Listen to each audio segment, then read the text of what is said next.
Sorry, have to remind myself how this unmute works.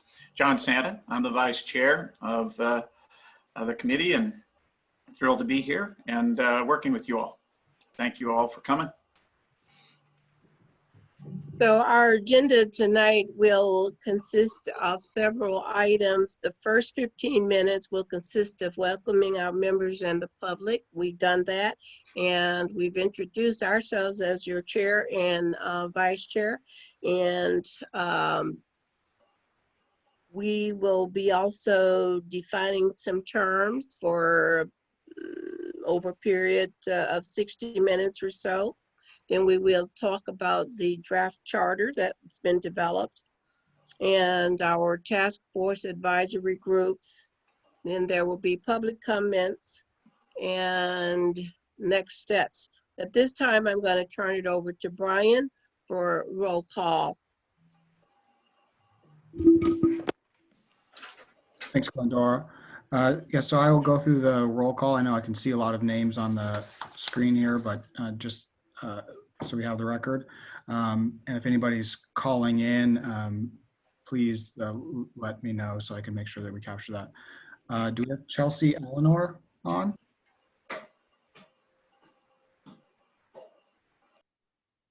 I don't see Chelsea yet in the queue. Crispin Bala? Hello, good evening, everyone. I'm happy to be here. Hi, Crispin, thanks. Do we have Jules Garza?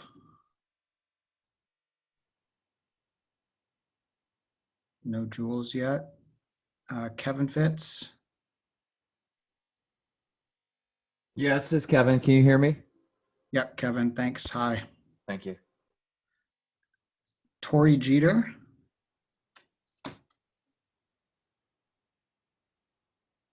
No Tori yet.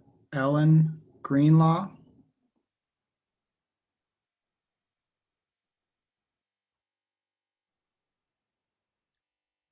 Let's see, Ellen. Lynn James Jackson?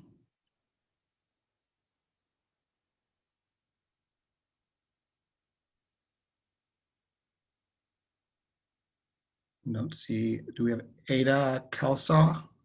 Here. Hi, Ada. Hi. Do we have Craig Sotolano yet?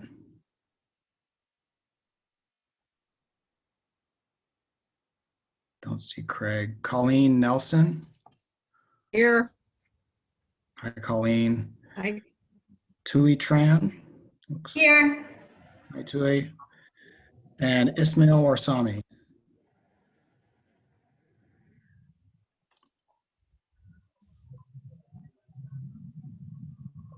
Yeah, sorry, I had a audio issue.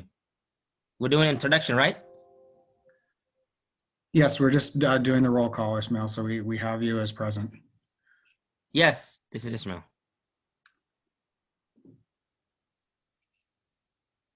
So, Glendora, that's the role. I will make sure that I keep a watch on our participant list, and if anybody else joins.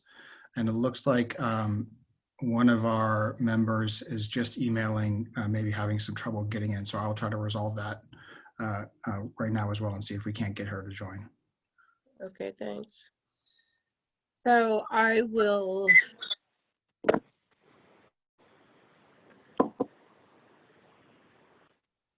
talk about the key terms. So I'm just going to wait a few minutes for Brian to return because he's going to put up the slide that we distributed to you guys that defines health equity and the other general terms. But until he comes back, I'll just go ahead and give an overview. We talked about defining health consumer. So health consumer is anyone seeking, buying, and receiving healthcare services as a product of goods and services, keeping it simple. Okay, so health quality care. speaks to, it's a category that you guys should think about what this term, how this term is defined and what it means to you as far as a satisfactory and acceptable service that you've experienced within the current healthcare system. So the definition used by the Oregon Health Authority is that OHA is focused on establishing a health system that creates health equity, when one that all people can reach their full potential and well-being, and is not just and are not disadvantaged by their race, ethnicity, language, disability, gender identity, sexual orientation, social class, intersections among these communities or identities, or other socially determined circumstances.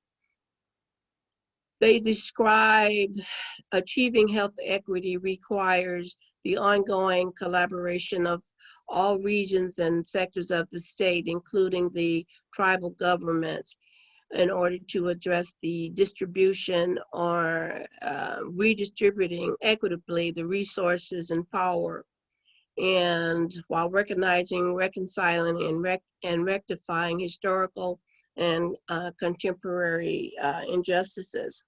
So this has to do with focusing on high quality care. What does that mean to you? How you define this term? And as I said before, what would be satisfactory to you or acceptable? So health is the general well-being of an individual or community's health status. What does this consist of? So what I would like to do is just to give each of you an opportunity to express what these terms mean to you and how you see them playing a critical and crucial part in us in developing a single-payer universal health care. So if anyone wants to go first to talk about what a healthcare consumer is, please feel free to do so. We have an hour to delegate toward this conversation. Hi, everyone. I'll go first. Healthcare consumer, I play two roles. One is that I have to get healthcare for myself and my family. Two of my children, or I guess all three of my children, even though two of them does not live at home, is still under 20, and so I pay for them. And I get my health insurance through the military because it is relatively inexpensive. But if I pay for my own, it is not much. But then adding the family on increase it by quite a bit.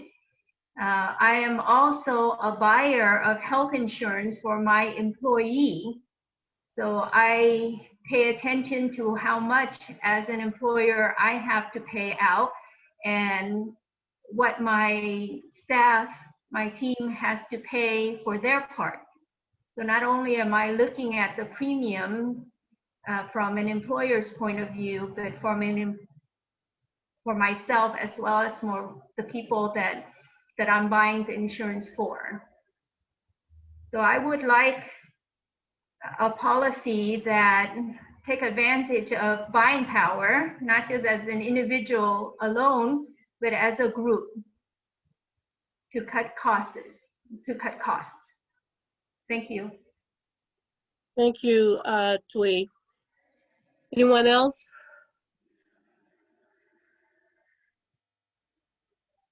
So we're talking about what does health equity means to you as a consumer. Is that what the question is? Yeah, how do you see healthcare consumership? So I am insured through my employer, through PEB. So I personally and my family, we do have that. And I think for the most part, we like it. One of the things that I really am reminded of is, especially during COVID times, and prior to that, honestly, is that it is not just our individual health and our individual family's health that matters to us. It is also everyone else around us and everyone else we work with or deal with or interact with. So if they are not insured or if they are not really having anything that will cover them, then that brings down the health quality for everyone. So that really brings to, I mean, to me, that's just as important as my individual health coverage. And if if it means the cost will be evened out or will be shared more broadly or whatever that is, whatever the configurations are, I feel like it is important that we cover as many people as possible. In fact, everyone, because everyone's sickness is gonna somehow play a factor in our individual health. So it's not just I look at it. So that's why I look at it in the big picture all the time, and it's not necessarily even big picture. Even so, if you just put like ethically, morality, whatever on the side, even strategically, you'll be better off if everyone else is covered. Just like if every other vehicle on the road is insured, you're more likely to be able, if you're involved in a collision or whatever, then that you're covered because you don't have just someone who hits you and doesn't have any coverage. And it's kind of a weird way of looking at it that way, but I feel like it is the way I look at it. Okay. Thank you, Ismail. Next. I'd like to second what Ismail was saying, because when I think of healthcare consumer, I think of everybody in the state, because we don't talk just about sickness, but we're talking about wellness, and I would hope that everybody in the state would be able to access wellness resources. So I see everybody as a healthcare consumer. Thank you, Colleen. Next. Yes, Glendora. Yes. I think what everyone said so far is very, very much to the point, kind of trying to expand it away from just healthcare at the point of service, but to look at the upstream portion of the spectrum. And I know on the framework for health equity, which is part of the slides I think that we're looking at, as you go upstream, you start with these root causes, race, class, gender, immigration status, and so forth. And then it also goes through the social inequities, such as the conditions in the neighborhood, what transportation is available, things like food deserts, and so forth. And I realized that the task force, and as we advise them, we're not going to be dealing with, we can't possibly address the entire scope of these issues because we're talking about a health care system, something to provide people who need services from their illness or injury. But if we always have to consider these upstream issues as well. And I think what Ismail said, I certainly agree with. We all are well together, or we get sick together. And that's certainly true even of how we live, how our transportation and our jobs and everything is at home is also very important. And I think we have to consider that certainly when we consider health equity. But there's some point at which we have to say, this is not our concern. You know, we can't address all of these issues because we're talking about the entire health of a society and a community. Okay, thanks, Ron. Mm. Next. I can go next. Thank you. This is Jules Vargas. Hi, Jules. And hi, I hope everyone's doing well, hanging in there. I think, you know, everyone, we all are going to have our different points of reference or experience. And I think for health equity, it needs to be available affordably, and also with the services need to be available. So it's not a month out or 2 months out or 3 months out where people can't get the care that they need. And one thing that I've experienced both in the private and public healthcare is with the private healthcare, the premiums are way too high. And then once you get through with the premium, you'll hit a donut hole. And then once you hit a donut hole, then you're dealing with prices that are astronomical for prescriptions. Prescriptions are changing. One year you can get them for $5, another year it could be $300, and especially with people that are diabetic, these prescription plans are very expensive and not everybody can afford them. So that's an issue that I'm not sure how we can make that playing field level for everyone to be able to afford the medications that they need.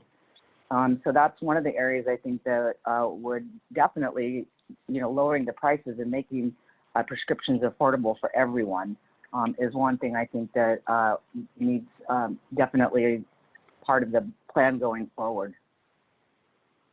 Thank you. Thank you, Jules. Next.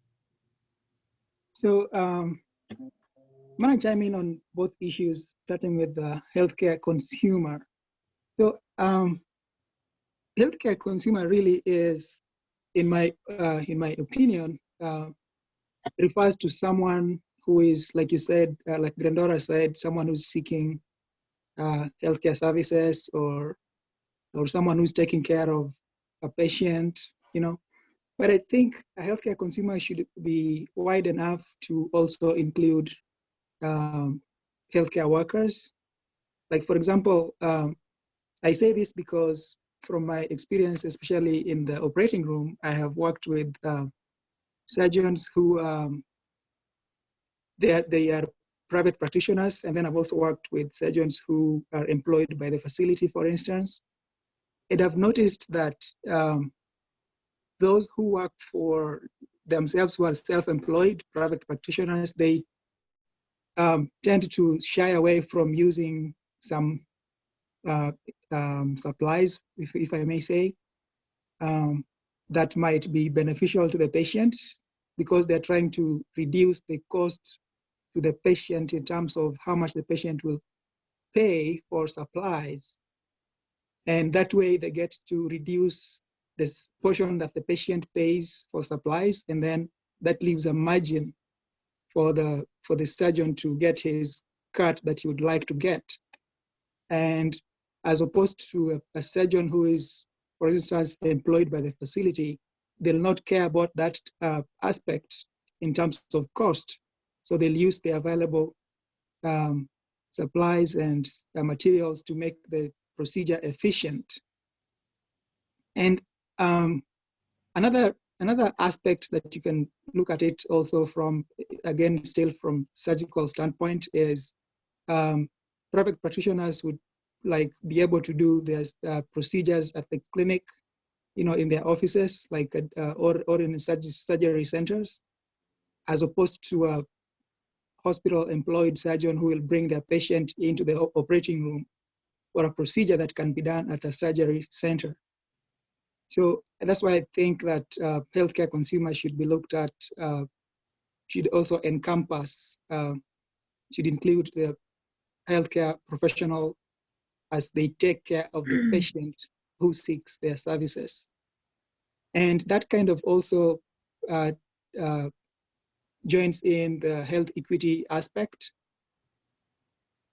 So the type of insurance someone has should not dictate how or what kind of supplies or medicines or equipment that they get to use for their need. Like if like, for example, I mean, I keep coming back to surgery. I work in surgery, so I keep using that as an example.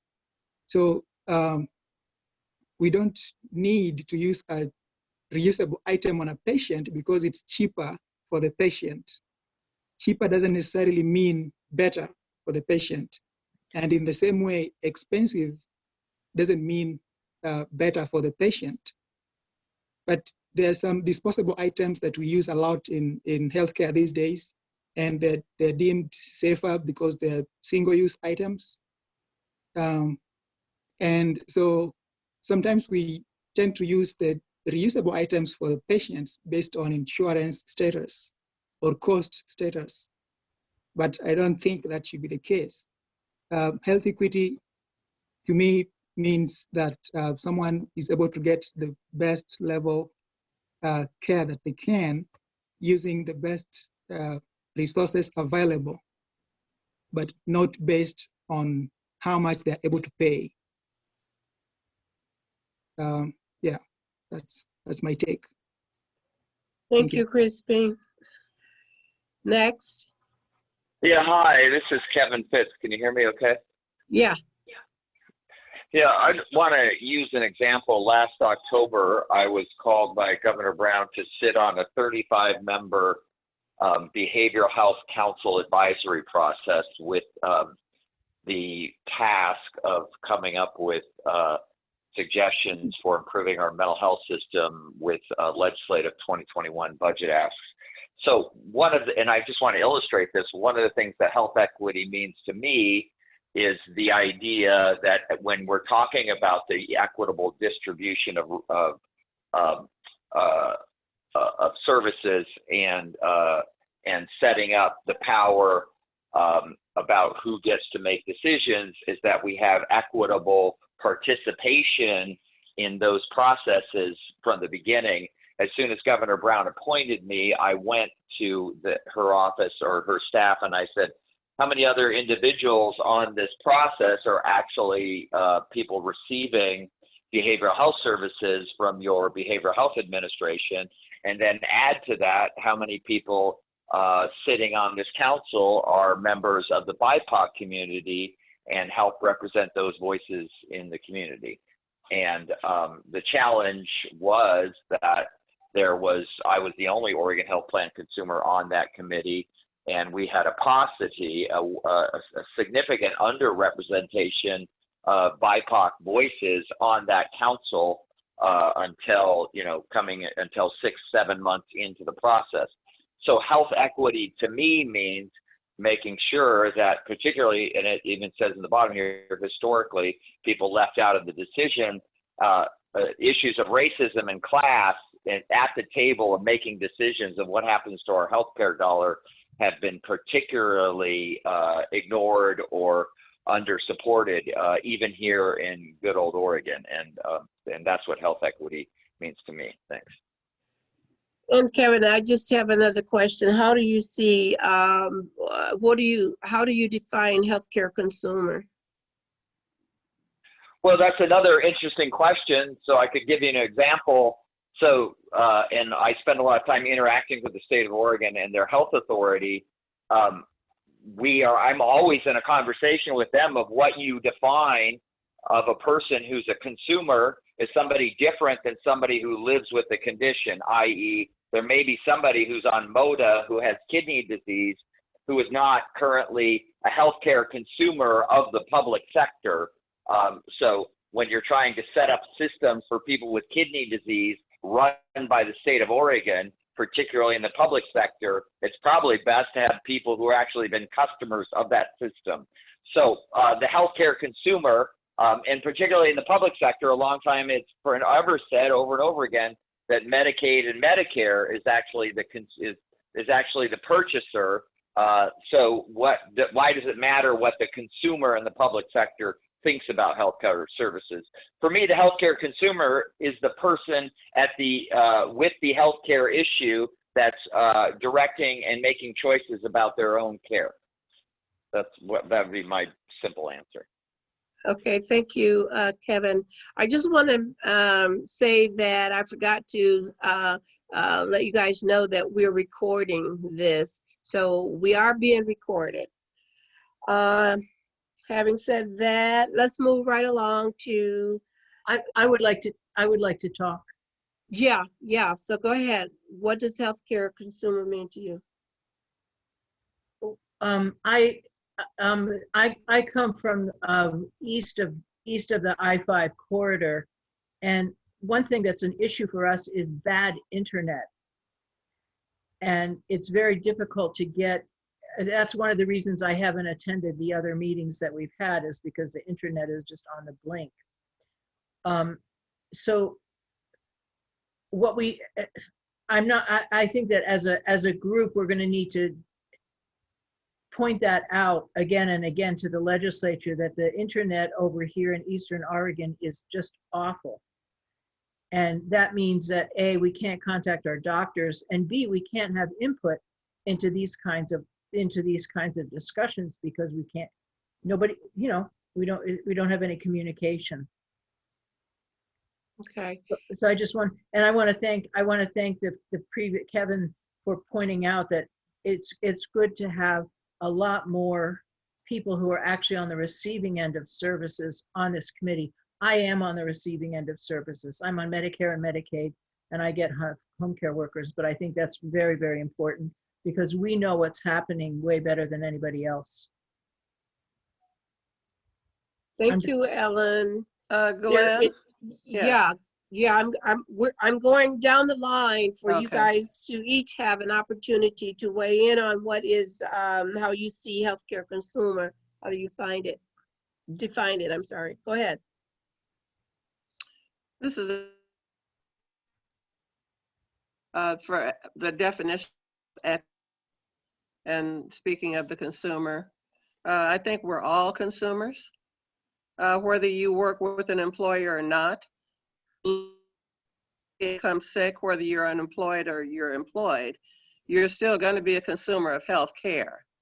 Health equity deals with the social determinants of health for many people, whether you're a veteran, you have mental health problems, you're a senior, you're a disabled person, you're an immigrant, you're a Native American. You know, we all use health care. And so it doesn't matter where you're going to be a consumer of healthcare. And the definition for health equity is for people to be able to access, whether you live in a rural area or not, that you have access to care. You know, you shouldn't have, you know, even though it's almost like a luxury for some people to go on the computer and meet with their doctor. But if you don't have access to a computer, you know, you still need to get access to your health care.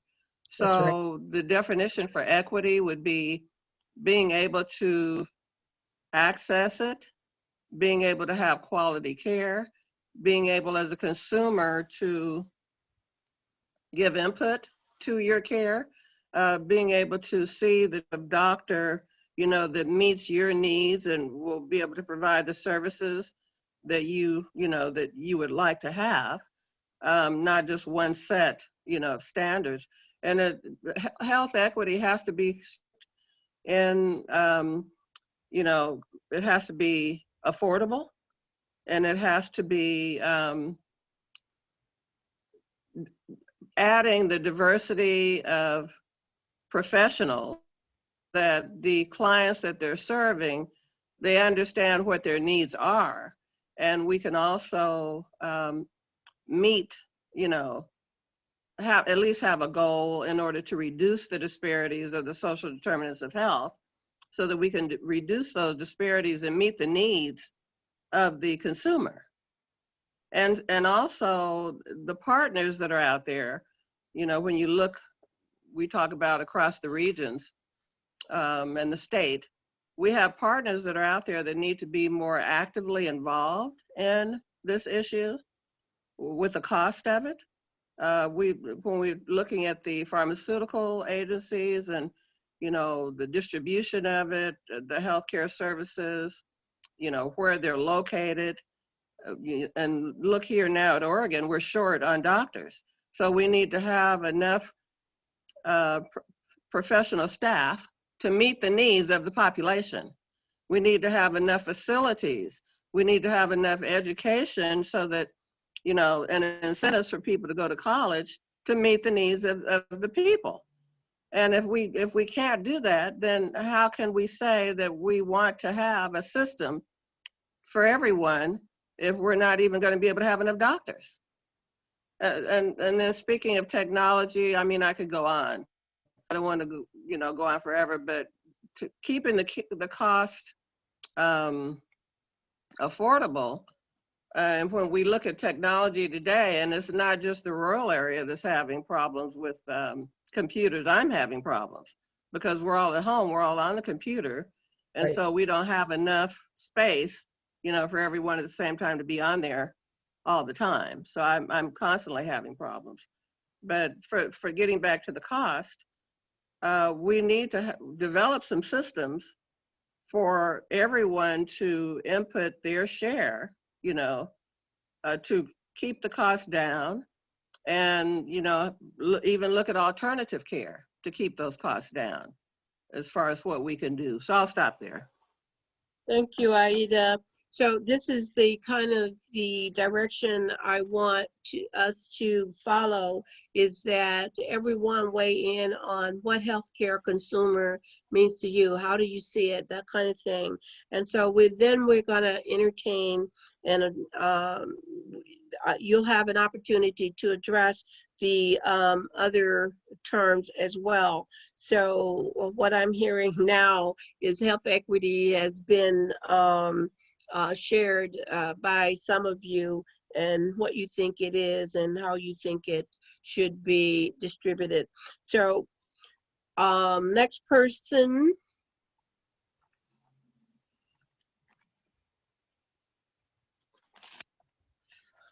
Is Tori here, Brian?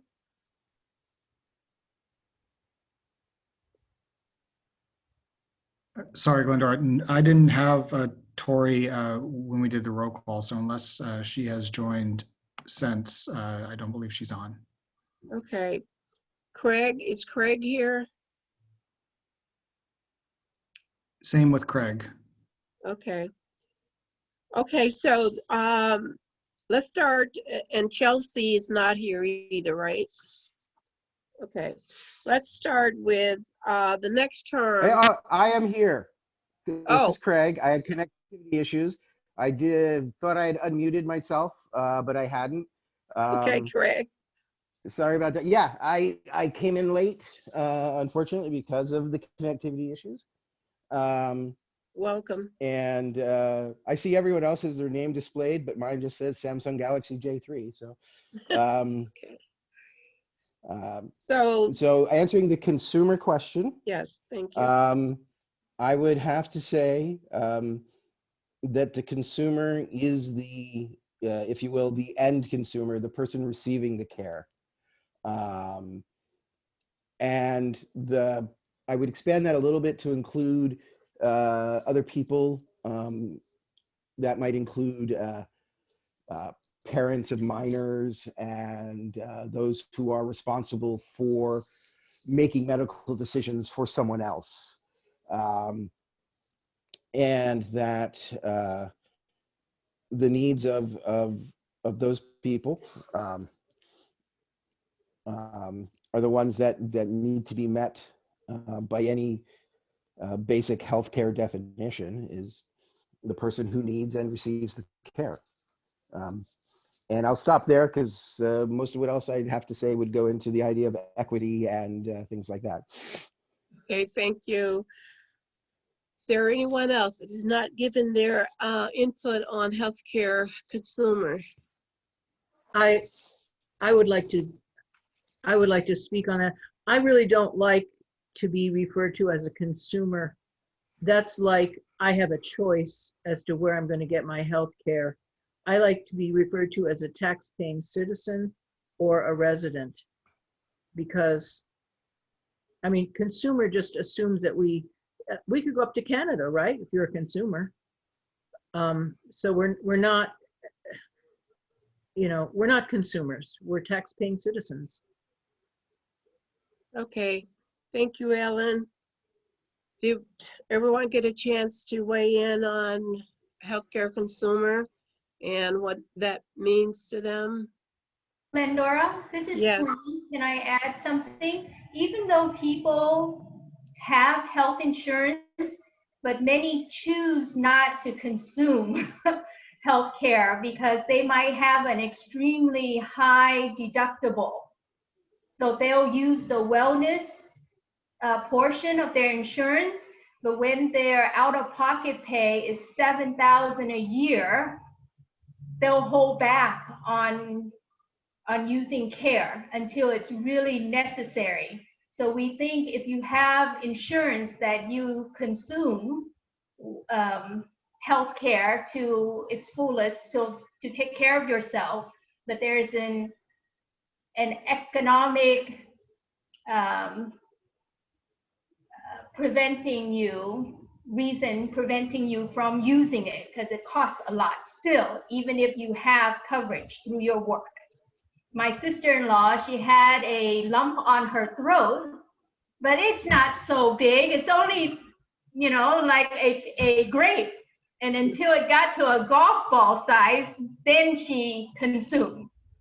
So how do we really define it? Even she had health insurance.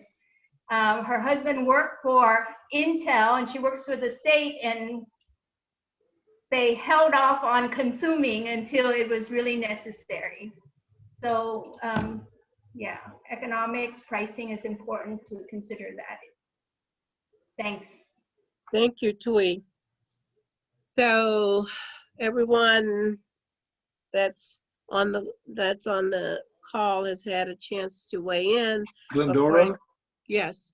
Yeah, if I could just add one thing, I think that SB 770 uses the word consumer, and I'm going to read that. The task force shall establish an advisory committee to provide input from a consumer perspective and to the greatest extent practicable from the diverse social identities described in subsection and so forth. I'm thinking that they use the word consumer to differentiate it from the people who actually are expected to be at the table, who are going to be legislators, insurance company people, big hospital groups, pharmaceutical people. In other words, all the normal people you'd expect to be at the table for a big decision-making process. I think that the word consumer was put in to make sure that it's not just all those usual players who are at the table. Maybe that's kind of a cynical way to look at it, but I suggest that that might be the reason that the word consumer is in there. Thank you. Is there, I would just like to, well, we could do that later. I was going to ask what other term you think should be used other than consumer as a potential seeker, buyer and receiver of a product that we sell in our, in our state and throughout our nation. So referring to the SB 770 is a good place to start to understand how they are referencing and describing a consumer. So thank you all for your input. So let's move right along because these are critical terms that define our healthcare system. And I want you guys to know the Consumer Advisory Committee is just not a placeholder. Your input will be critical to the development of designing a system that's going to work equitably and equally for all residents of Oregon. So who would like to begin in defining the term high quality care and what it means to you, either as a satisfactory and acceptable or an acceptable healthcare service? High quality care opposed to low quality care. So what does that term mean to you? Who would like to start that off? I'll go. Okay, thank you, And, Craig. yeah, and I'll link this back to the word consumer again, because generally before we would talk about patient outcomes. And I think that high quality care focuses on the patient, the person receiving the care, and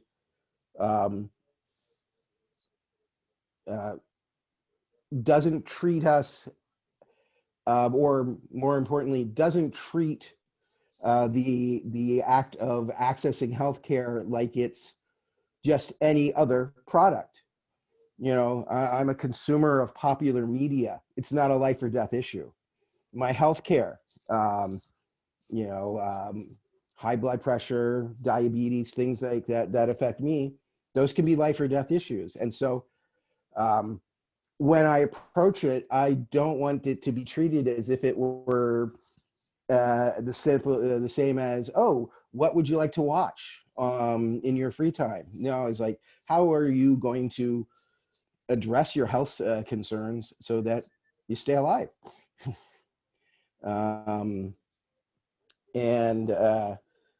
So I think that has to be something that is part of high quality healthcare, is working on the kinds of things that prevent healthcare providers, physicians, whomever, from accurately perceiving their patients. Presumptions and biases are still here in the healthcare system, however we're using it or however it's designed. I know of a lot of people, particularly women, who have complained that their doctors just don't hear them. That they say, I have this issue, and their doctors come back with a response that is tangential. You know, they complain of some kind of pain, and are either that gets minimized, or weight becomes a factor when it might not actually be a factor. And so one of the barriers to getting high quality healthcare is being able to really be seen by the people providing, not just ushered into an office or sitting across at a screen in a telemeeting, but that the person themselves is taken seriously. Thank you. And that's just one thing.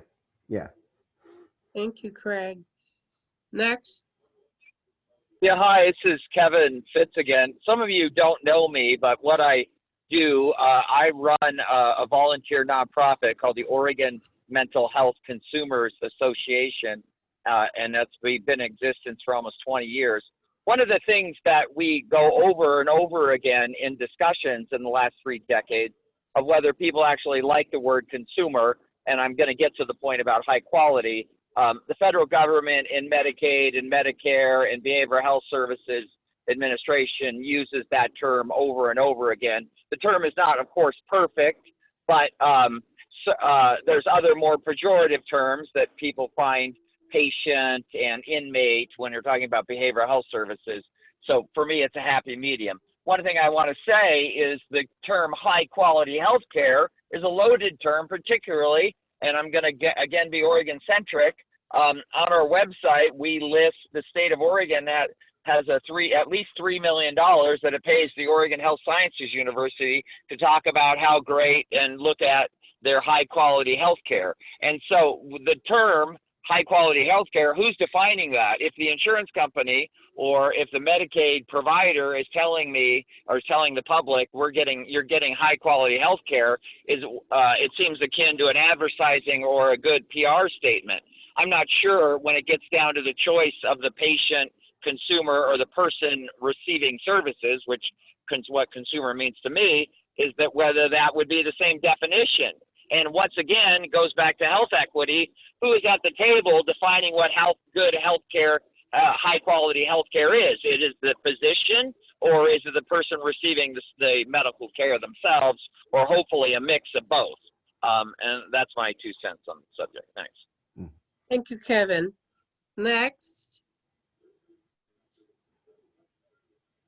We're talking about how do you define high quality care?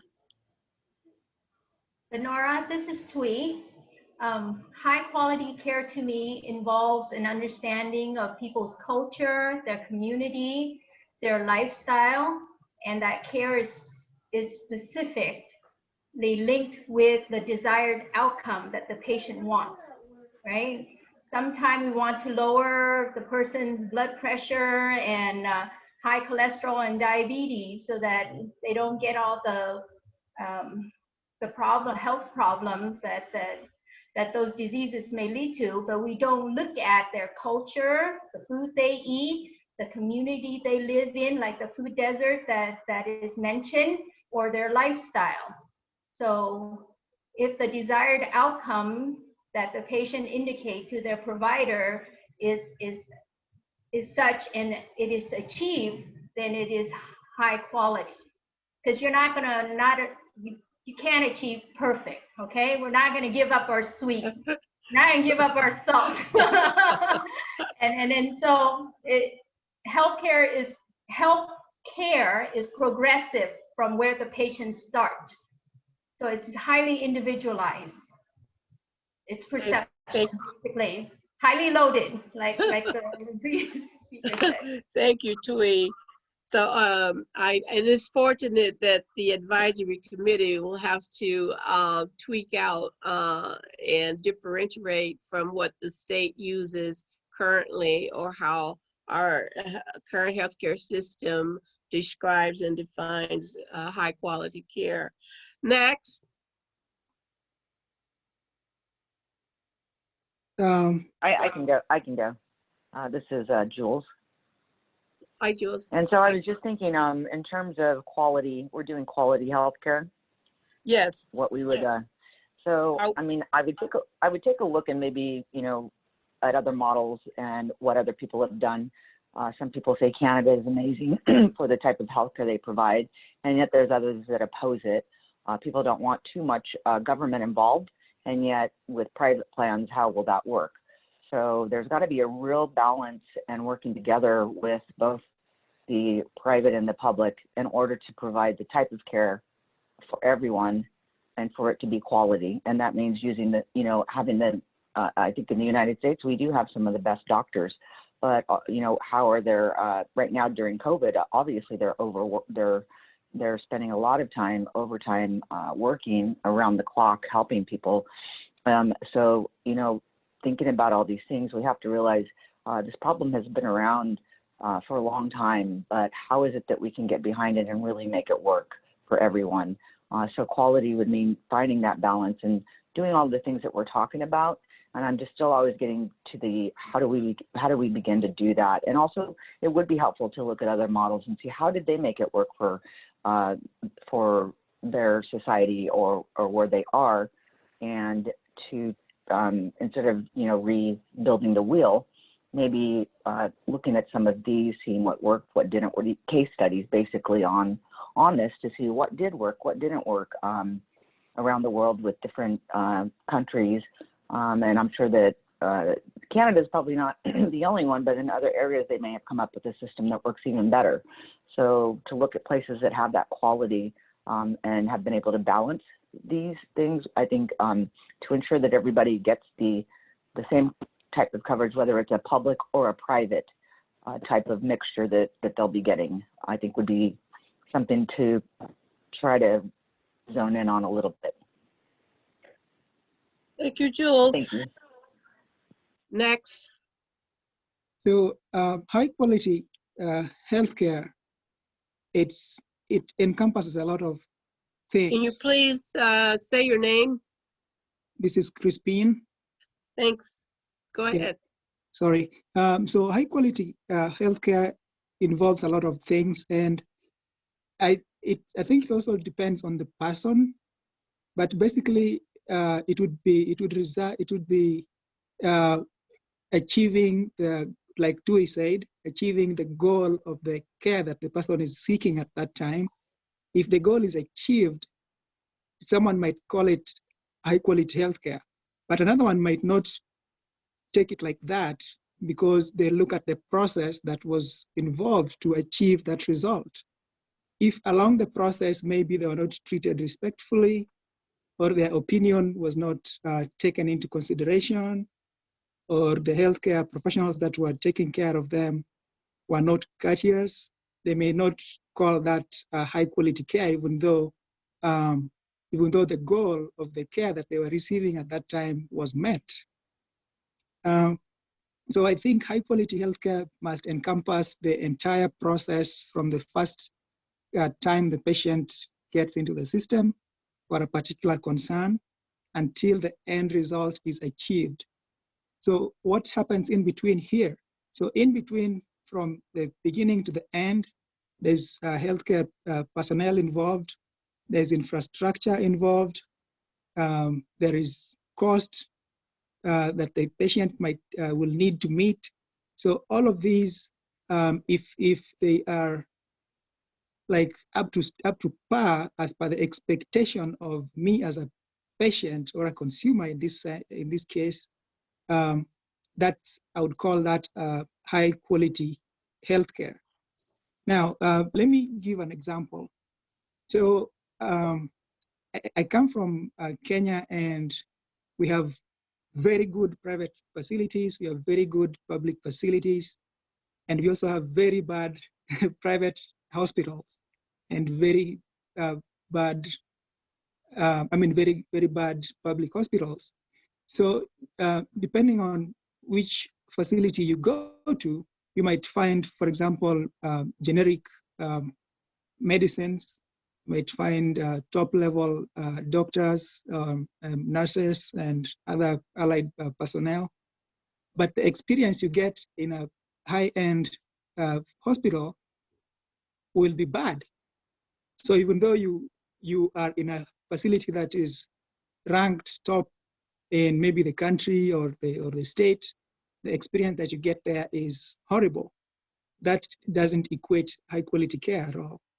That's gonna be, by all means, it's gonna be poor quality healthcare. Not because not because you did not get the service you needed, but because the experience was not what you expected. So that's my take on high quality healthcare. It's care that is given with respect by qualified personnel, and the infrastructure involved is working, communication is clear, and also the goal of the care that you went to look for is achieved. Thank you. Thank you, Chris. Next. I would define high quality care.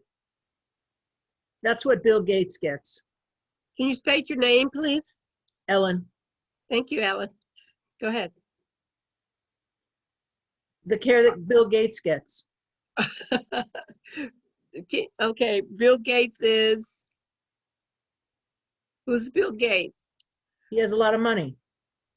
Okay, so how would you define him among the healthcare consumers to who he is? He has a lot of money, so what does that mean to you? He gets way different care than you and me. Okay.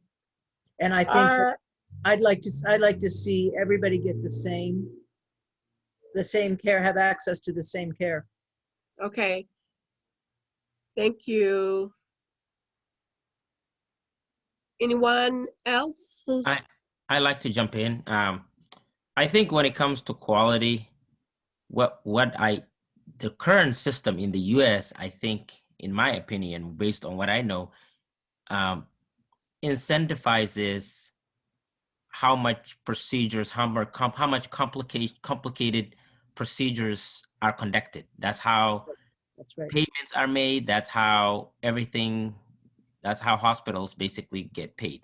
So, but it is not necessarily connected to health outcomes, in which vast majority of the advanced world, that's how it is.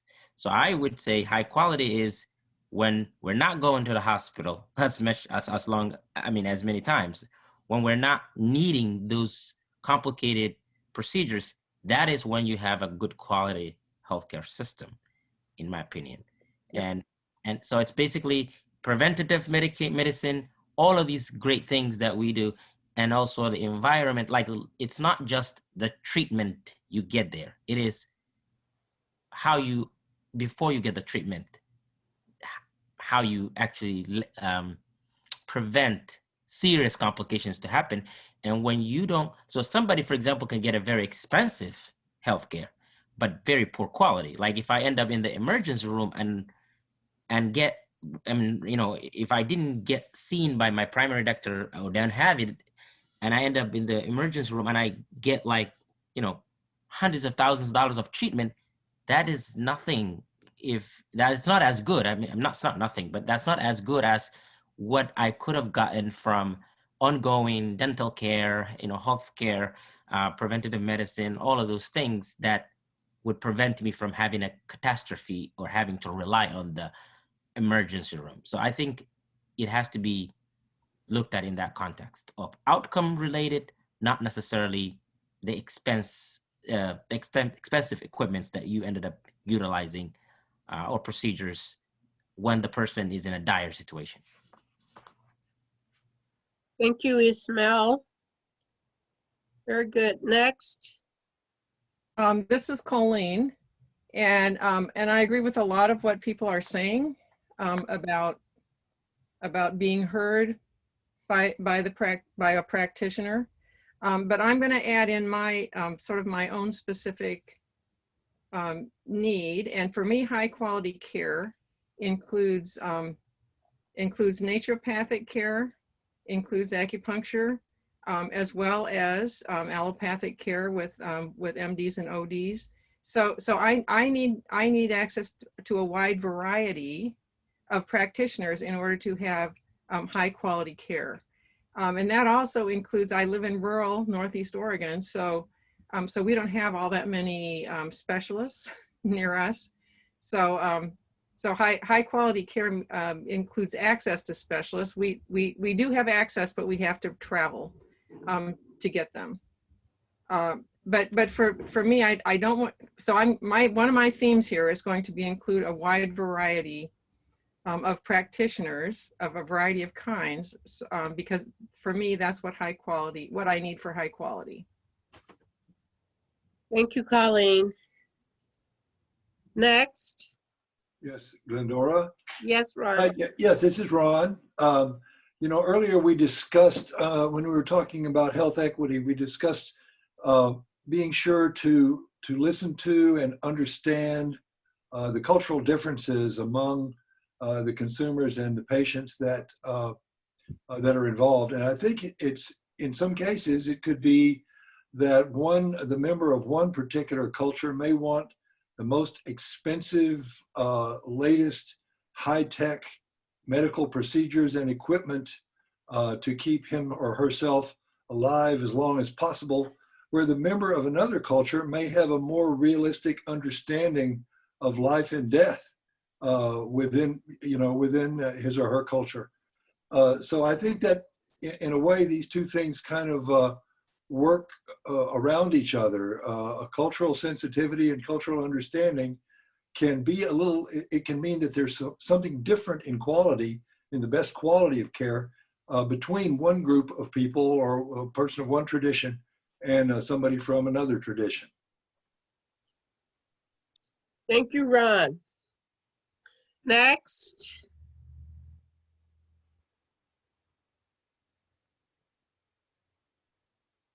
Anyone else would like to weigh in on high quality care and what it means to you or how you define it? Glendora, this is Ada. Hi, Ada.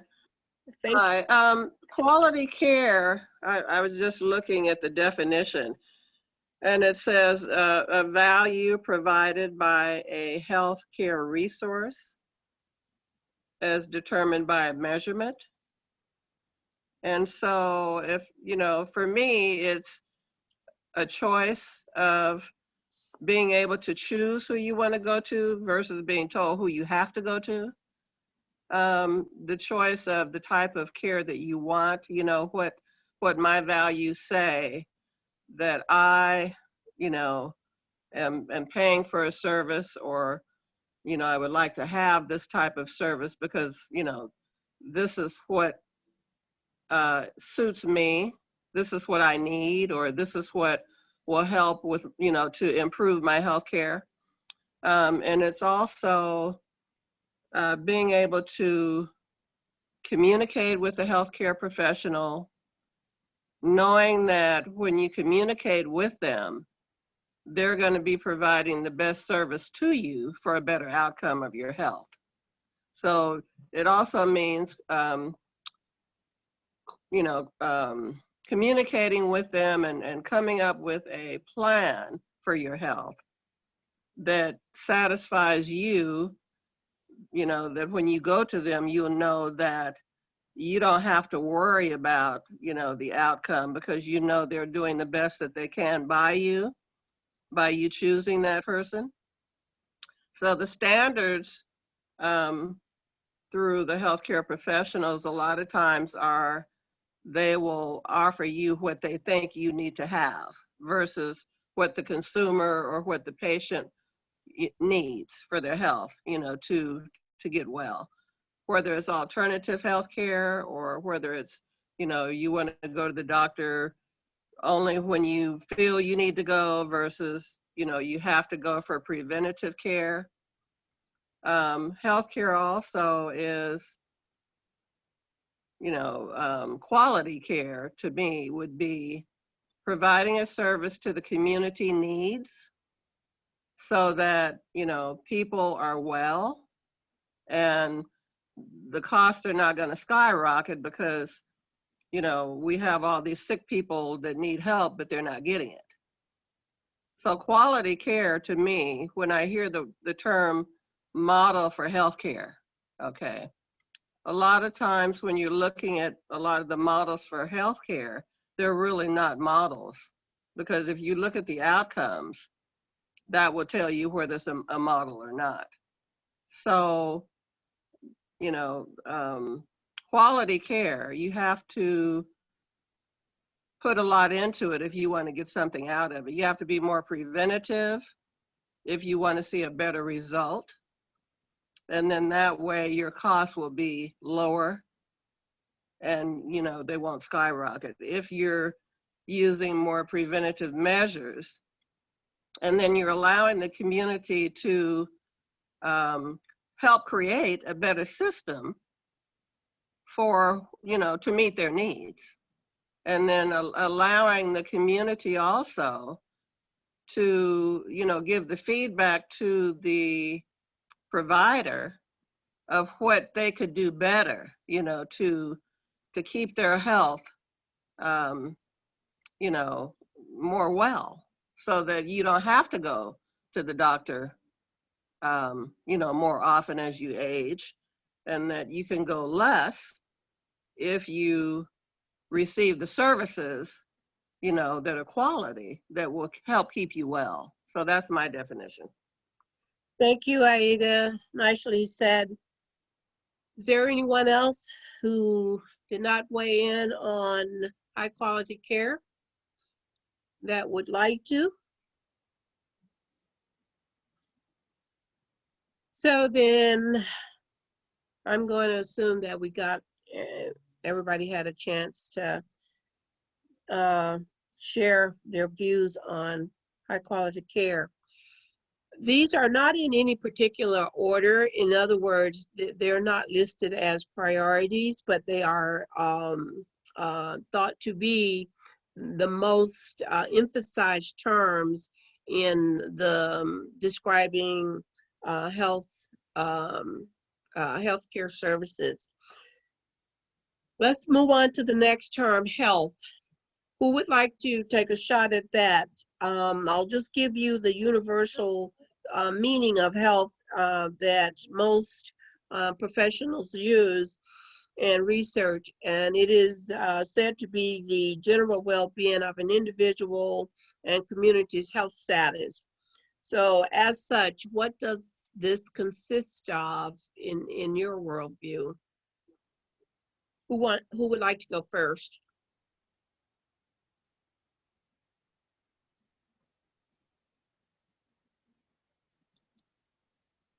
What do you think health consists of? Being that it is the general well-being of an individual and community's health status. In order for us to focus on a development of a single payer universal healthcare system, it is necessary for us to understand health, have some idea of what is meant by that term and what it entails.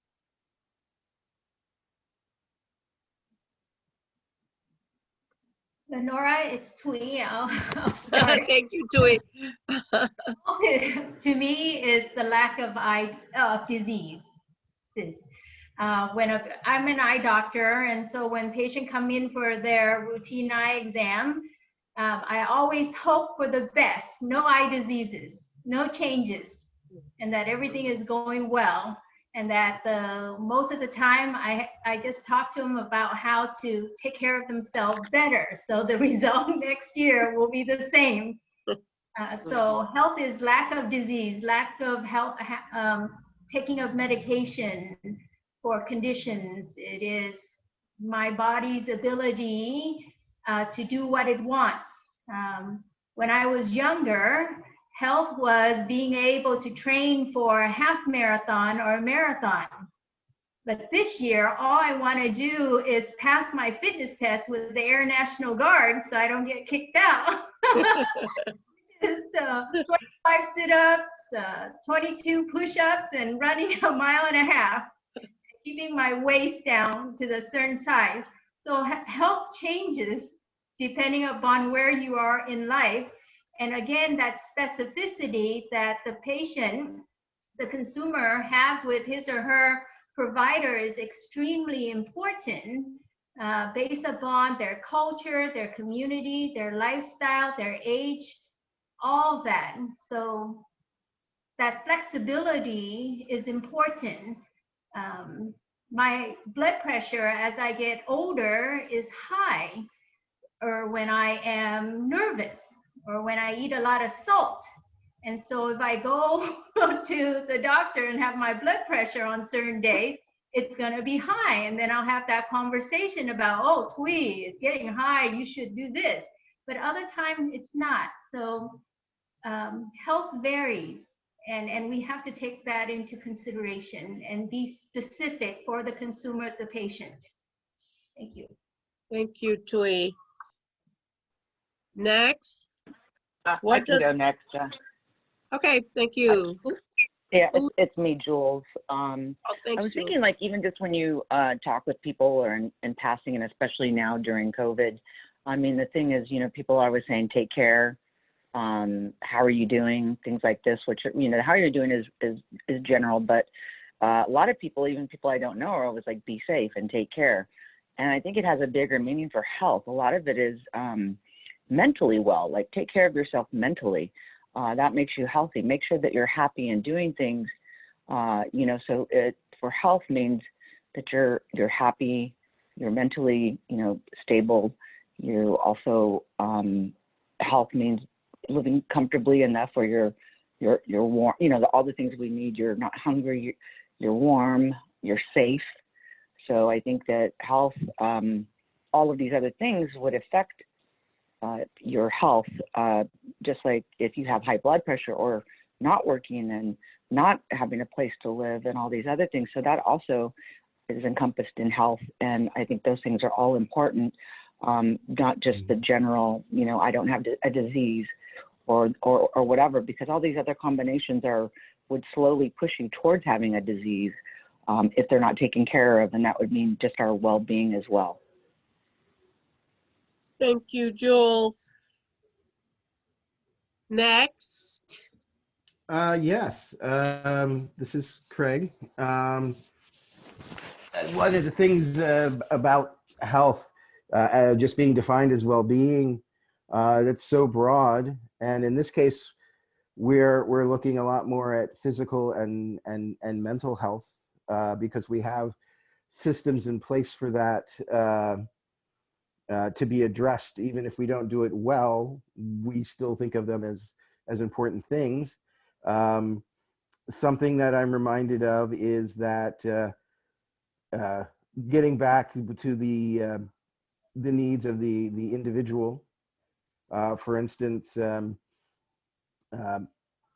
both my kids are adopted, and one of them came to us because the previous adoption placement was not a place where they were able to thrive. And in fact, that's the word that were being used, failure to thrive. And if we can define health as lack of disease, which is good, but then there's that next step of is somebody thriving? Are they not just getting by with their health needs, but are actually improving or in the best state that they can be? And that's going to be very different from person to person. The needs of someone receiving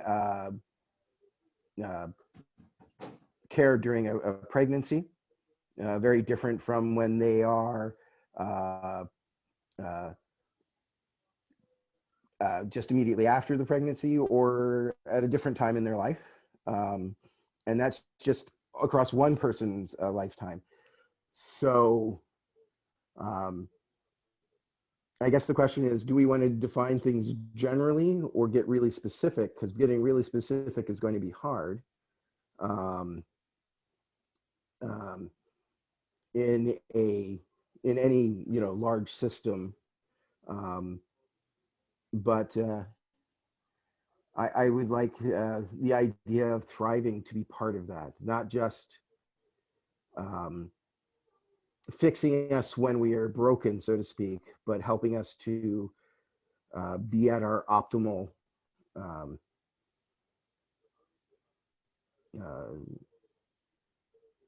position. Finding no good word for optimal health. It's not just no disease. But Tui is right. My optimal health at 25 is not going to be the same now as it is at 52, and I'm far from my optimal health.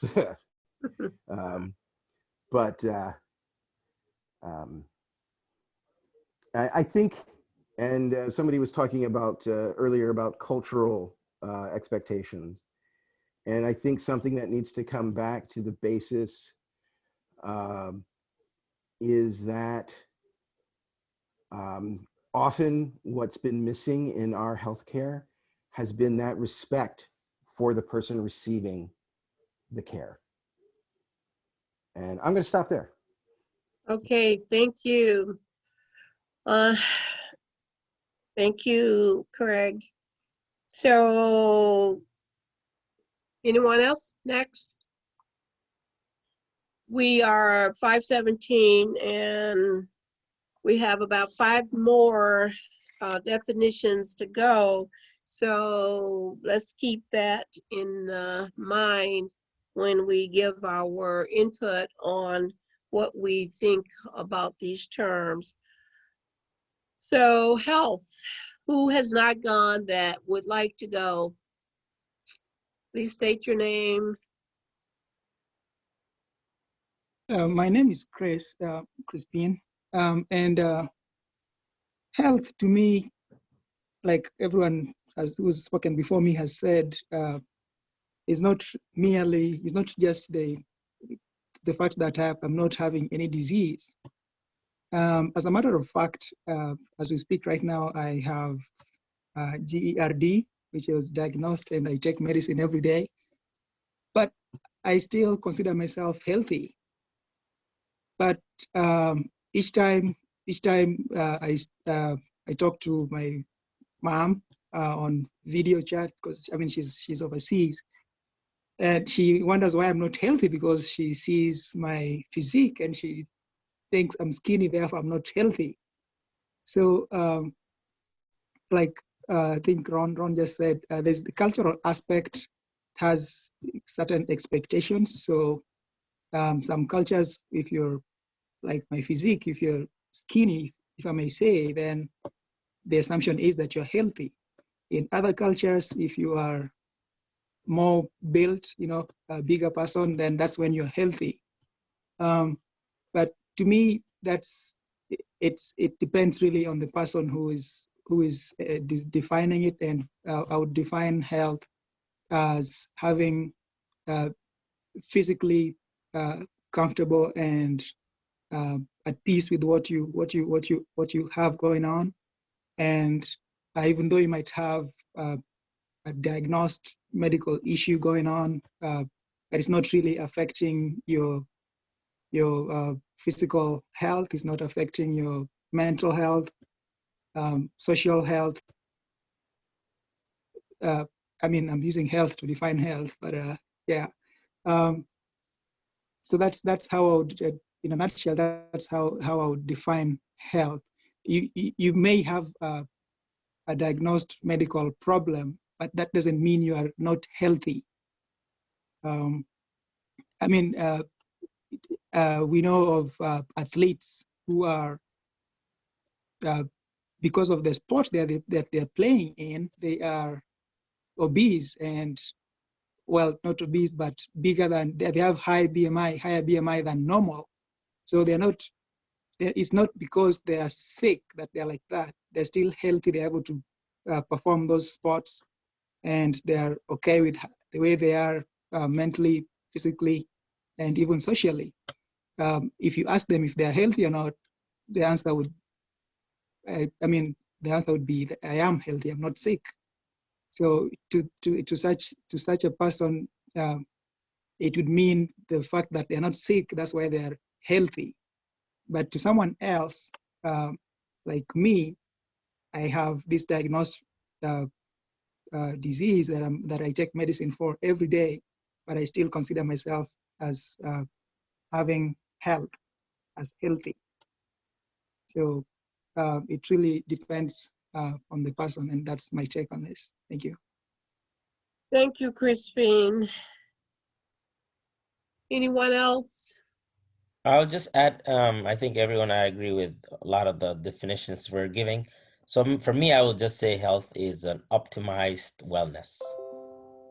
And I'll Can you state your name, please? Ishmael Warsame. Thank you.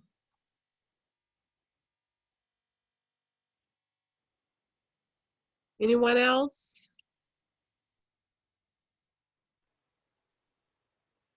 We haven't heard from a few of you. Am I giving you enough time to unmute and speak?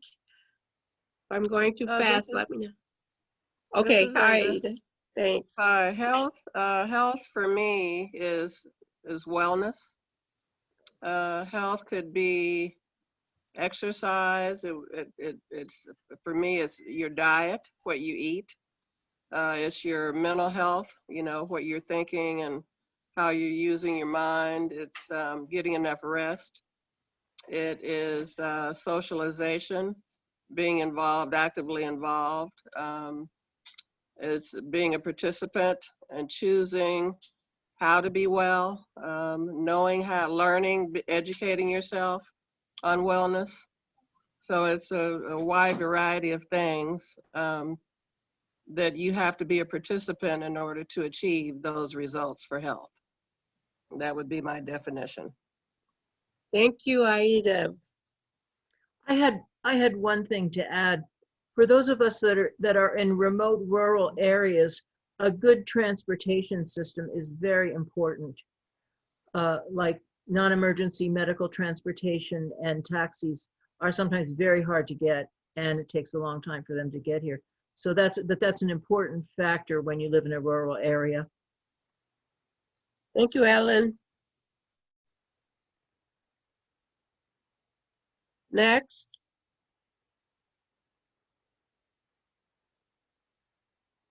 We have at least 2 people who have not spoken, or 3.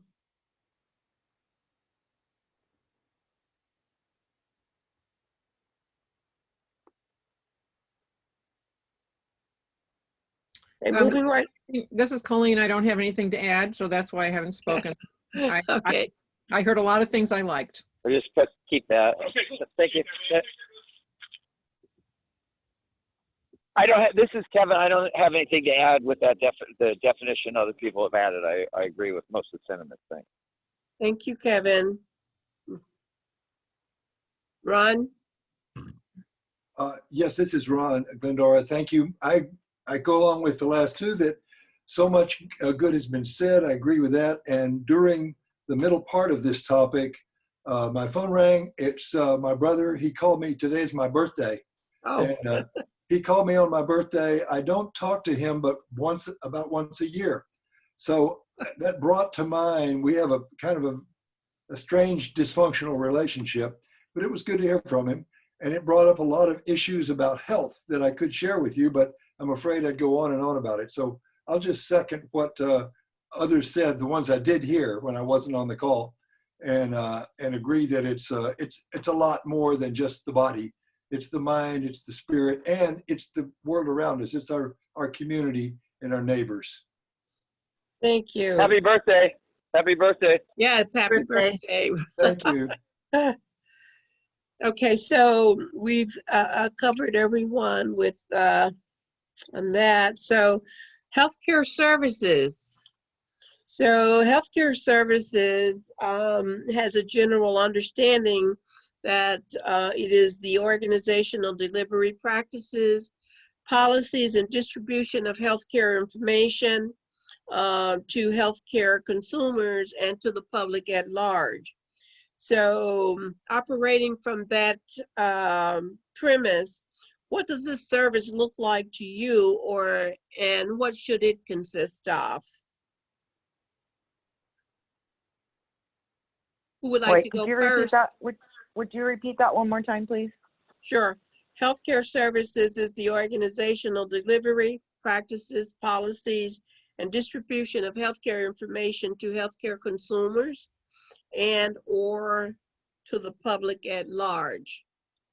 That's what healthcare services is.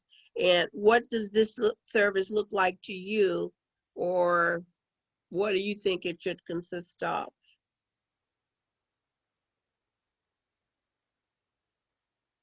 Thank you. You're welcome. Is this Jules? Yeah, it is me, Jules. Thank you.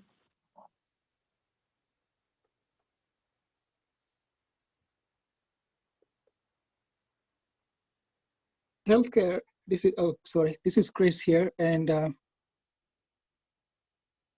healthcare services encompasses every level or every aspect of healthcare, ranging from preventative to treatment to rehab and to palliative services. And so each of those levels has their own sub components. Like if you looked at preventive services, we're gonna have like what are they called? COCs, CCOs, sorry, community care organizations that give like primary healthcare, where you'd go to for your annual, checkups. It also encompasses having infrastructure that helps people to stay healthy, and that would include like physical outdoor spaces where people can go get physical exercise, like take walks or jog or sit out and just get fresh air, things like that. And then coming to treatment, that would also encompass hospitals and how you get to the hospital, and systems in place that can help you get to the hospital, including like emergency medical services, like ambulances and all that.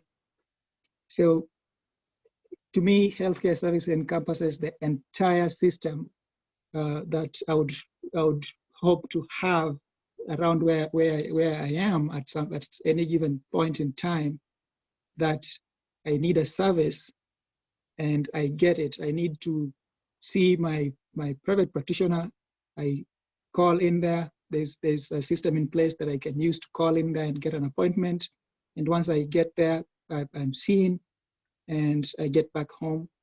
And if it gets to a point where I need to go to hospital get treatment, then there's also a defined, definite process, and the information is available to me, readily available to me and accessible to get what I need done. Thank you. Thank you, Crispine. Anyone else? Yeah, this is Kevin. Oh, go ahead, Mark. Oh, hi, this is Ron. Just very quickly. I think education is an important component of healthcare services. It happens de facto anyway. People learn a lot when they go to their doctor, their nurse, their practitioner, their clinic. They learn a lot anyway, or they should, just from the treatment and the talking they do with the practitioner. I also think, though, that education should be an organized component of healthcare services. Thank you, Ron. Okay, Kevin.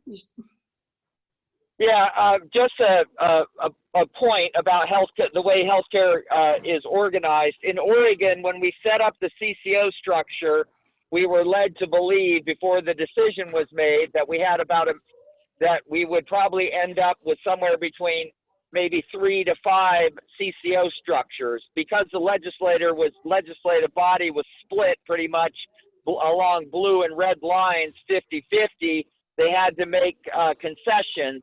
We currently have a Medicaid population in Oregon, about 1 million people, with 14 or 15 coordinated care organizations. Put that in the same understanding of Florida, which has a Medicaid population of 5 million or more, has almost as many CCOs as we do, and we have 1/5 of the size.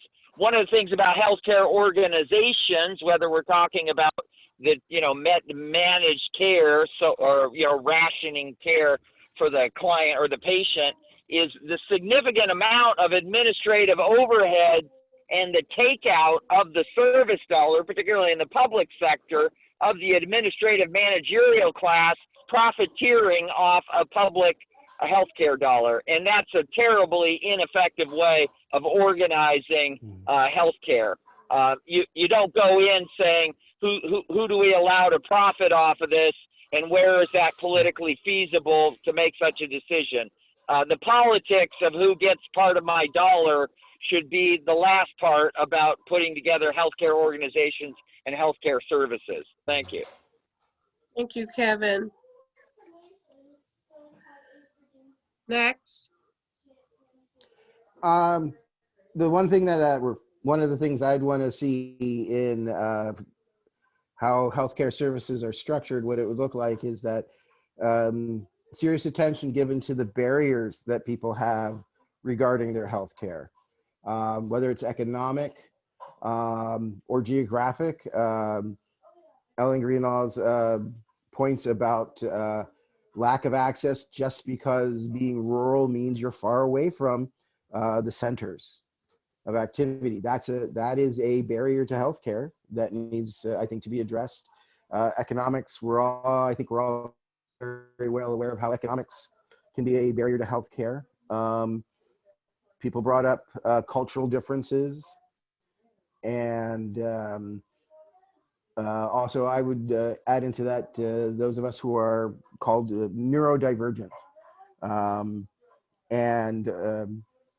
Ron Green's point about the organizational structure, that's a barrier in itself, that if we have confusing structures, it's hard to navigate. Yeah, particularly if you are not yet familiar, with how the system works. So there are a lot of barriers that need to be addressed to make sure that services are adequately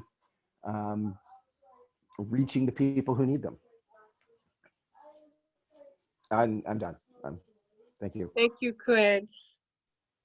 Is there anyone else? Hi, Glendora. This is Brian. I know we have a couple more people to hear from and a couple more terms you wanted to get to, but I just also want to make sure to draw attention to the time, and I recognize that we do have a couple other things on our agenda, and be respectful of the people's time for the 25 minutes or so we have left. Okay, thank you, Brian. Go ahead. Who was speaking? It was Twee. Yes. I think I believe that when doctors and nurses and providers take their oath that they're out to do the patient and consumer good. And so the healthcare services needs to be accessible, neighborhood clinic, community clinic, so that people don't get corralled into these big box hospital on the other side of town, because that's the only place that will accept their insurance, or split up a family of 5 kids into multiple programs, and the mom who may not speak English or who do not have transportation has to take one kid here and a bunch of other kids there, and they're used to go to their neighborhood clinic, and all of a sudden their plan changed and now they can't. And so that relationship that was built in the community with the smaller clinic didn't count much when all these, I wouldn't say gerrymandering, okay, but things are split up so that this program gets this piece of pie and another with disregard of community and culture and family and all that. So I hope that healthcare services take people's life into consideration and not just divvying up the population by number. It's not very humane. Yeah. Thank you. I concur. That's a great point. Thank you, Tui. Is there anyone else?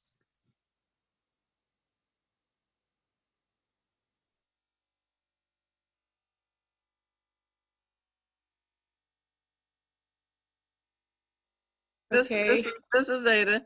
Okay. Sorry about that. I was trying to unmute. Okay, thanks. Healthcare services are services that meet the needs of the community, that the community can give input into what their needs and wants are of the services, and that meet your values and that are measured and managed and coordinated effectively for the consumer, and that the services are continued to where the community can continue to give input for improvement of those services, and will meet the needs. And also the services should be, what the populations, are needing, which would be, I would think, determined by the outcomes of health, that those services would be developed from the outcomes of the population and the needs of the population, and continued collaboration with partners, and others involved. It should not be a one-sided system as far as providing the services to, everyone. Everyone should have input into the services that they receive. Thank you. Thank you, Ada. Anyone else? I had a talk with he used to manage Medicare and Medicaid services, and he came from rural Alaska. I'll look up his name, but I brought up to him how difficult it was to get good services in rural areas. And he said the way they did it in Alaska was they had a small clinic in very remote areas. And then if you were a patient that had high-end needs, they would helicopter you into the main big hospital where the big fancy doctor was. And then that doctor would have contact with the nurse and would tell her, when this happens, they need to come back. But in the meantime, you can just watch them. So this was a way to get really good quality care to people in remote areas at a very good cost. And I think that it would do, in Oregon, we would do well to think about that. Because people along the I-5 corridor get pretty good care. There's OHSU and good hospitals in Portland, but over in Eastern Oregon, there's not squat. And this would mean that the people over there that had really complex diseases could live there, but they would just need a nurse that knew how to watch over them. So I think that would be a way of getting a lot for our healthcare dollar. Yes, thank you, Ellen. So we have at least a couple of more terms, so we're not going to get to those, I don't think, in a timely fashion, but we can address them at our next meeting if we don't have the time to do it tonight. So I'm going to break here for a task force member who is the lead of a advisory group, and he would like to touch bases with you as the advisory committee on this finance and revenue tag. So at this time, Sam, will you please weigh in? Thank you, Glendora. This is Sam Metz. I'm co-lead of the Finance and Revenue Technical Advisory Group. I have a hard stop in a few minutes, and I wanted to allow members of the Consumer Advisory Committee to provide any input now that you think that our tag should consider. Keep in mind that we will be soliciting and permitting input as we progress with our task. So there's no urgency about doing it now. So I'd like to ask anyone here if they have any special messages or special considerations for our technical advisory group.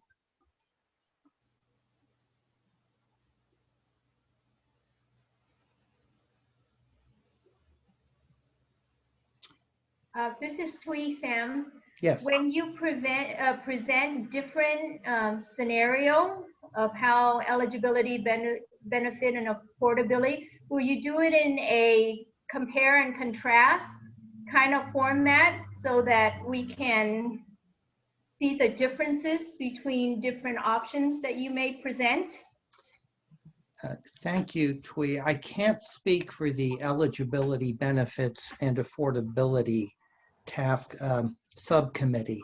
The responsibilities of our specific task force, of our specific subcommittee, is to estimate the approximate cost of healthcare in Oregon for some target year, estimate how the plan that's given to us by the other subcommittees will increase or decrease that. Will they give you only one plan or multiple plan for you to look at the financing? I don't know. Okay. The task force charge does say have contingency plans for lack, for example, of federal waivers, but I don't know how many plans will be given.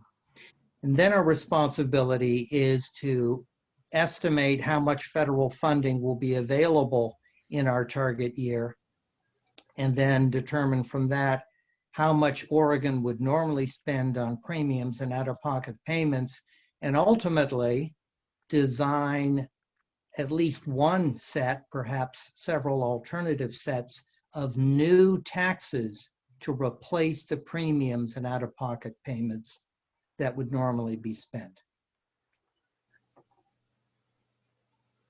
I hope that comes close to answering your question.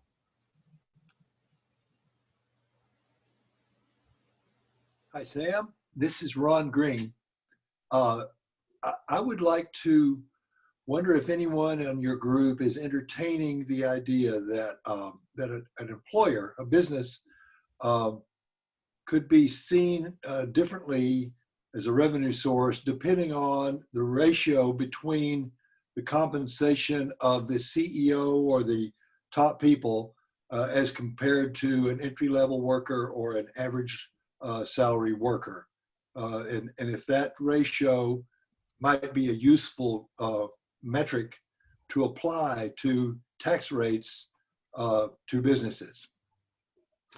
Our subcommittee has met once. It's a pro forma committee. We've had some private discussions, a pro forma meeting.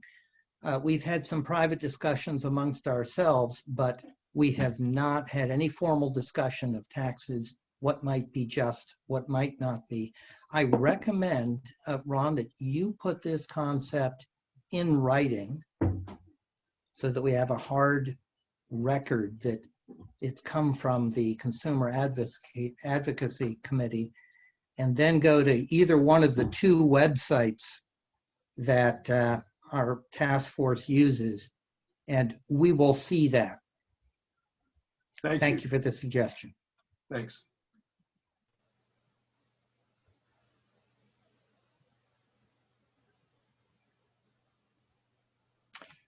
Thank you very much. Sam? Yes. Yeah, this is John and Ron. A very good comment. I mean, you know, one of the things to ask is in Medicare, there currently is a income or wealth-based approach to financing of Medicare. As you think about that, you know, as we think about Medicare, we'll have to decide, would we want to keep that or get rid of that? And, you know, certainly one thing that, a question that might come to the advisory committee is,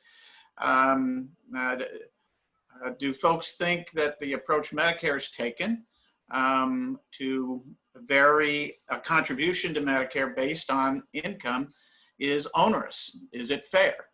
You know, there is a precedent that we'll have to figure out as part of the financing scheme, because Medicare does use a income-based approach to its financing to some degree.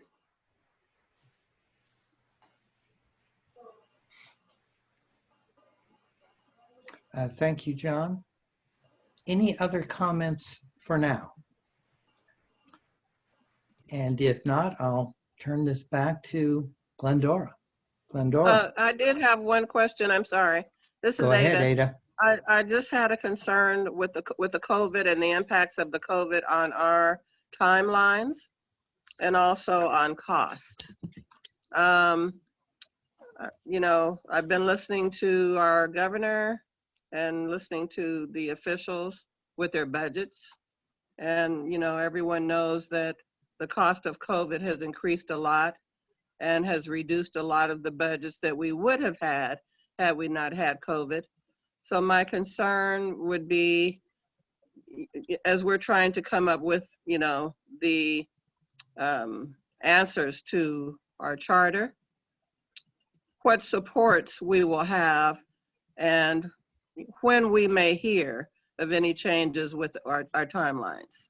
And also, are we limited to cost only through, I believe it's, I'm looking at my notes here, just the federal, or would there be other suggestions that we can give to you at any time as we want to maybe give input once the meetings are being held, that we can give input at that time as you're having your meetings, or just whenever there's a need that we would like to give input as we're each going along with our committees and task force and coming up with different issues, how we would be able to give that input to your task force as we're, as time is going on, and, we're looking at whatever other changes may come about that may interfere with what we're doing. Ada, good points. First, our subcommittee will welcome input from your committee and from consumers or anybody at any time. I unfortunately am a child of the 20th century, and I have not yet figured out how to advise consumers to send us material, but I know it's there if you persist. Second, COVID has changed everything, and we don't have any idea better than anyone else how it's going to affect future healthcare costs up or down. So far, our subcommittee has made plans to contact various parts of the state government to get figures that we know about now, for example, in tax revenue and in how Oregon spends money now. And we have not run into any obstacle because of limited funding. I can't promise that that won't happen, but so far we're proceeding. We have the funding we need. As for the timeline, I don't have a good idea how long it's going to take us to achieve everything we need, but we will take the time we need. Sam, this is Tweet. Can I ask another question? Yes. In the financing and revenue, would our collective buying power for medication influence the amount of revenue and money we would need to run universal health care here in Oregon? Because that collective bargaining power for the whole state would be so very important, because a lot of money is spent on medication, and if that cost is reined in, that will help the program a little bit. Or is your subcommittee looking into that, or does that even part of your responsibility? You're on the right track. Eventually, our subcommittee will need to consider all of the factors that could drive up the costs of healthcare using universal care. For example, more people consuming more care with less cost sharing. And then we need to consider how our plan might reduce the cost of healthcare. For example, as you mentioned, a single pharmacy purchasing plan for Oregon, a single risk pool, single insurance form, single network. We're going to have to do the best job we can at estimating all of the different factors, such as you've mentioned, that will influence ultimately the cost of universal care in Oregon. Thank you. I have a concern that consumers are going to see that it's going to cost money to do a universal plan, but it's going to be more difficult for them to see the savings from what we're already paying. Because one of my issues is that I'm paying a large percentage of my income on insurance and alternative care that's not covered by insurance. So I don't know how you're going to estimate that, but there's got to be a way to estimate how much the state is going to save by changing the system. And I hope there's enough emphasis on that, that people will understand that this is going to be a good deal for the state. Thank you, Colleen. Actually, you are talking about the most difficult task of our task force, which is after we've finished, and that is selling it to the legislature and selling it to the Oregon electorate. To summarize what you're sort of implying, what Oregons pay in premiums and out-of-pocket payments now exceeds the additional taxes they would pay to participate in a universal care plan. We're pretty sure of that statement because every one of the 60 studies of single payer in the United States has pretty much corroborated that. Mm-hmm. Now, the fact that there's a lot of corroboration doesn't mean that Oregon voters will buy it or that Oregon legislators will buy it. But first, we've got to design the plan. Right. But keeping in mind that you have to look at those statistics, the savings statistics. And I assumed that you were doing that, but that's my concern. Eventually, we will need to do that. And everyone is going to have to live with uncertainty because we are guessing how much a hypothetical plan will cost in a hypothetical year and guess how much hypothetical taxes will generate from hypothetical revenue stream. There is no definitive answer. There will never be a definitive answer. What we need to present is a credible answer that's acceptable to the legislature. Okay. Yep.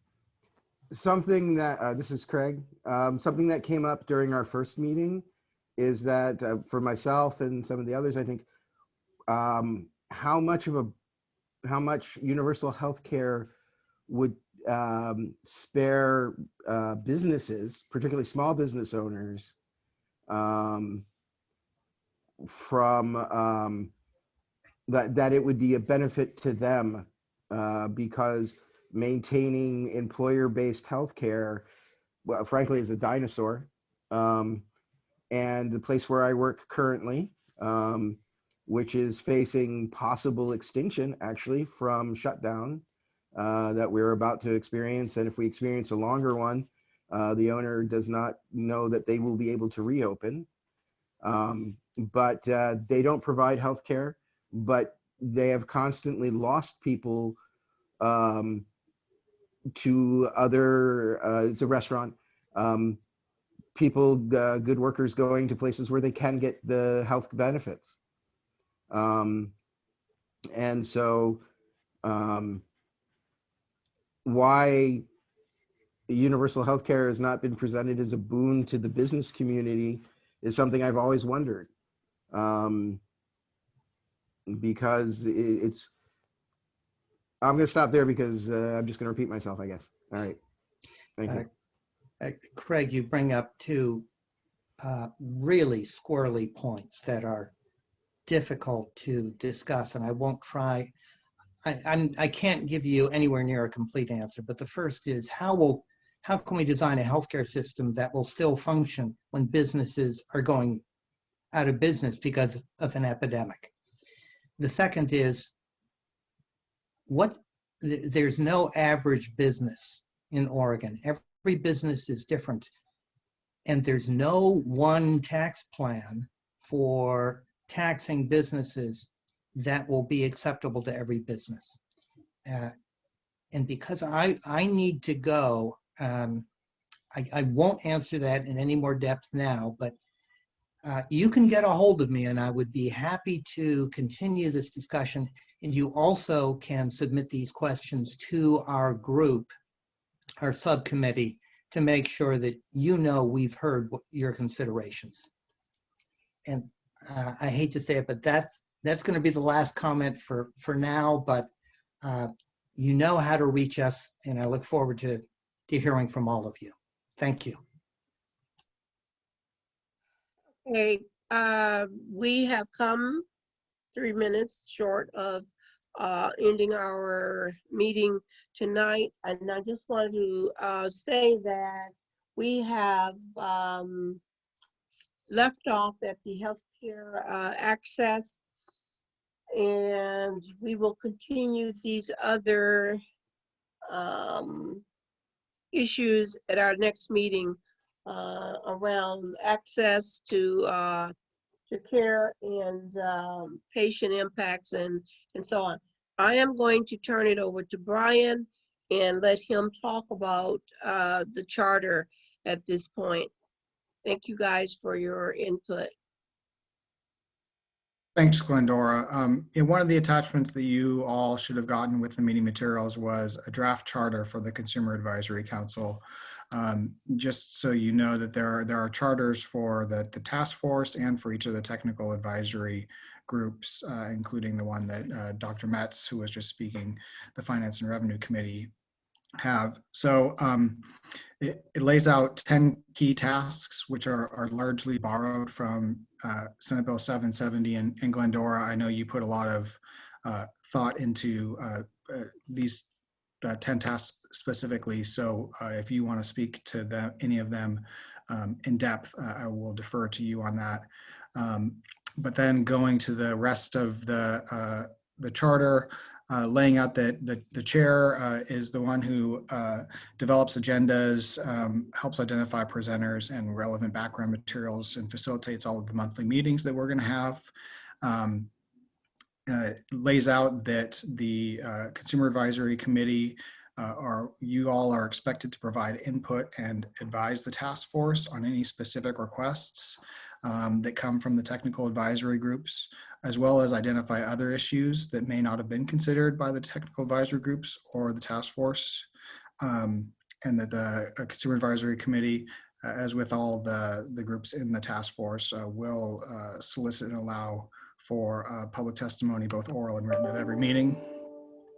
Finally, going on the subject matter expertise, this is directly taken from Senate Bill 770 and is just includes a representation of who the CAC membership is, which is really what kind of health insurance coverage people currently have in our current Oregon healthcare system, or in the case of not having insurance coverage or not having affordable insurance coverage.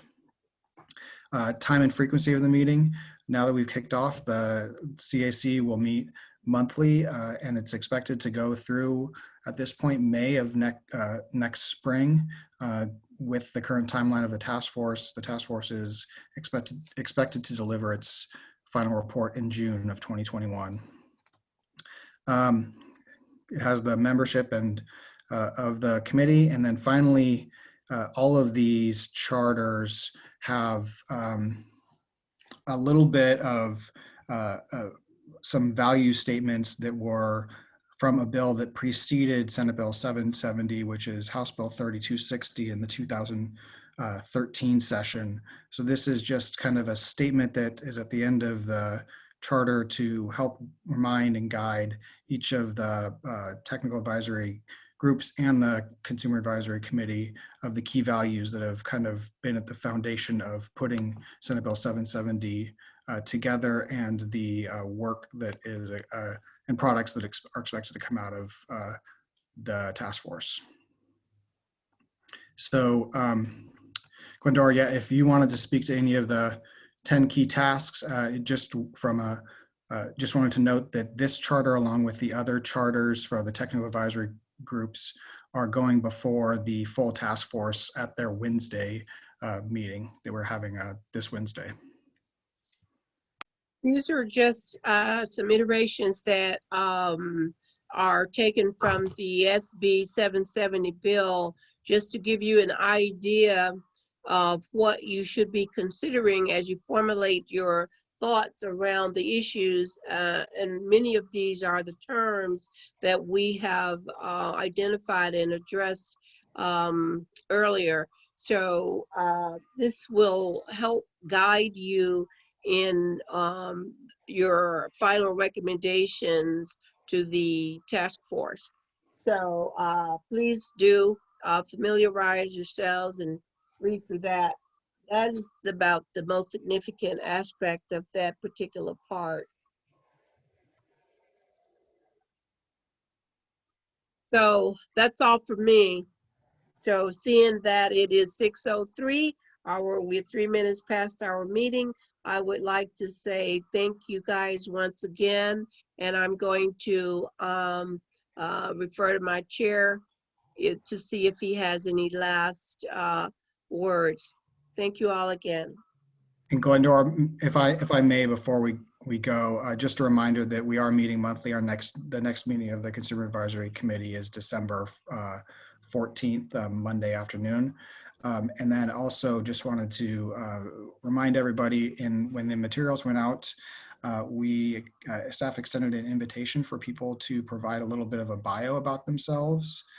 We are putting bios for all the task force members together, and given that the Consumer Advisory Committee is a separate body from the task force, if you want to include it on our website, which is the link was included in that email, a bio about yourself, and optional, we can also include a headshot, so you can be on the website and people can know who is putting together, who is on this group and helping to inform the task force. I have a quick question about that. Do you want our general bio, or do you want our interest in being on this task force? That's why I didn't send anything in, because I wasn't sure. A general bio, and if you want to include a sentence or two about why you wanted to be on the Consumer Advisory Committee, I think that would be helpful. But I think the general kind of background is what we're looking for. Okay, but do include a sentence or two. Okay. Yep, we can definitely accommodate that. And I think that's an important reflection of how you all got chosen to be on this group. Okay. So one more thing, if you have any questions, please feel that you didn't get the opportunity to ask, and please email me. Otherwise, John? Yeah, just like to thank everybody. Very rich discussion. If we can continue to have discussions that are this rich as issues are brought to this group, I think we'll be doing a great job. Thank you very much. Thank you. Any last